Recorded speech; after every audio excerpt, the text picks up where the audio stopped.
Here is something that can drive even the most experienced do-it-yourselfer crazy.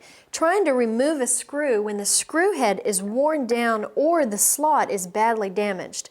When that happens, it's time to put down the screwdriver and pull out the center punch. Now you can try putting the center punch into the slot, and you want to put it off center at the right at an angle just a little bit like this, and then very gently with a hammer tap it to try to turn it counterclockwise. Do this until your screw is loose enough that you can work with it.